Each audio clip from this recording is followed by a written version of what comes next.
Hey everyone, welcome to my channel. Today I'm going to show you how to decoupage. It's one of my all-time favorite crafts. If you've never tried it before, don't worry, I'm going to walk you through every step and share a few tips that I wish I had known when I started. So let's get going. One of the very first things you're going to want is a good rice paper. When you look at the rice paper, you don't want to be too thin or too thick, but you will notice that it does have hairs running through it. It's very, very important. The hairs help it to stick and to the item you're decoupaging, and it makes it look really, really nice.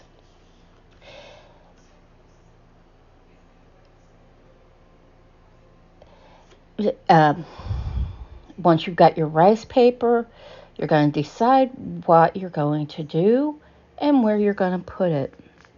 Now, I find that I like to take water and put it around the edges. And as you see, I'm taking my brush, putting just a little bit of water and putting it around the edges. And you're going to rip around the edges. This helps the hairs stick out, and it gives the glue that you are going to use a good surface. Yes, you can cut around your decoupage, but if you do, you need to make sure that it is so much around that you can't tell that there's any lines. Once you get your decoupage torn out, you are going to want to place it on the object that you are decoupaging to make sure that it fits well and that you won't have to do too much afterwards. As you see, I did not like it and was turning just a little bit more of the paper to make sure that it was as centered as I possibly could.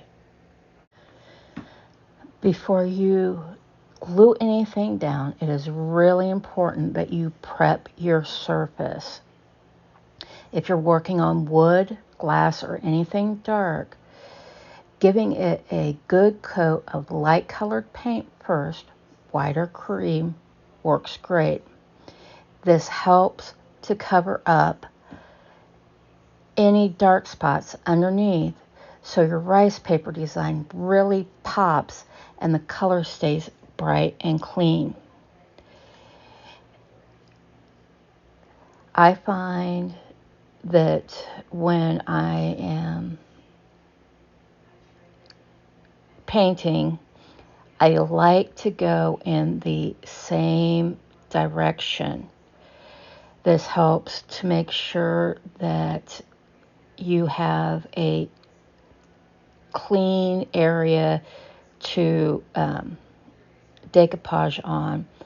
You also want to make sure that you go all the way to the edges, whether you are going to have something on it or not. This is really, really important because you never know how things might slip, or maybe you think, oh, this isn't going to go that far, and it does. So making sure that the whole surface is covered is really a great move. So I am smoothing out the paint here, making sure that it is all the way to the edge. Now the only thing that I have left to do is to give it a little bit of a chance to dry, and then we will be back. Now that it's had a little time to dry, I'm going to give you my secret weapon. It's Decorator's Varnish. I use this as my glue. It works beautifully and gives you a smooth, durable finish. I put it on thick and make sure that all my brush strokes go in the same direction. That way the paper lays flat and doesn't wrinkle as it dries. You do want to make sure that you don't have any uneven coats on your varnish. This will end up causing your piece not to lay flat. Now that we've got that done, it's time to put on our decoupage piece. I like to place it and then wet it so that it is as flat as possible. Now, don't wet it too much because that can cause the ink to run if it's not a good quality paper. But part of the reason is, as you see with this turtle, if it wasn't wet, there would be a lot of wrinkles throughout it, but the wetting helped make that flat. So you wet it first, and then just like you did with the gluing it down, you're going to take some more varnish and cover it. Once again, don't put too much brushing on it. You are going to do more than one coat. So a lightish coat here isn't a bad thing. So here's an important tip for you. Clean your brushes right away after you're done. Don't leave them sitting in water.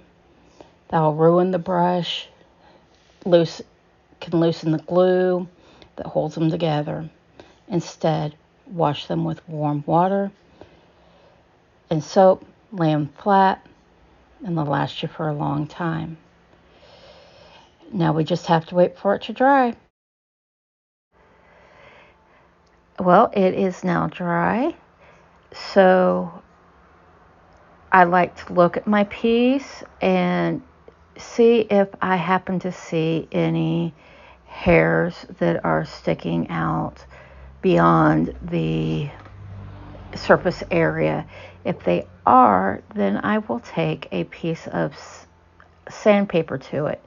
I use a light sandpaper to it, and I make sure that I get the edges nice and flat. This just takes off a few of the hairs that are sticking out. If you use too rough of a sandpaper, you could damage your image, and you don't want that. Also, I let my piece dry overnight. About 12 hours. You can do 6 at a minimum. Okay, now that I am pleased with the way this looks, I'm not seeing any hairs along the edge. It's time for me to put on the second coat, and I am going to put on it fairly thick, making sure that I'm going in the same direction. This gives it a more uniform look and just makes it shine a little bit better, in my opinion. I do highly recommend that before you decoupage any big projects, that you do take time to decoupage a few small projects like my ornament here. Now it's time to dry. Now that your piece is completely dry, you can actually paint on top of varnish if you want to add just a little bit of detail, highlights, or shading. It gives you more creative freedom, and you can really make the piece your own. As you see, I'm adding just a few little dots here, and then I will put on one more coat of varnish just to make sure that everything is sealed. You do want to, of course, give your paint chits to dry before you put on the varnish. So now that we're to the last step, it is another thing of varnish. I do like to put it on really thick. This helps the decoupage stay in paper stay in place, and it also helps to seal the paint. It helps gives it a finished look and really helps the piece to pop. Once again, I make sure that the varnish is as flat as I can make it, making sure that the whole thing is covered.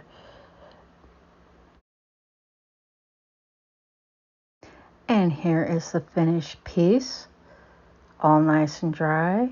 You see that it looks very nice, and you can see that it shines. Well, I thank you for being with me, and I hope that this helps as you are beginning to decoupage.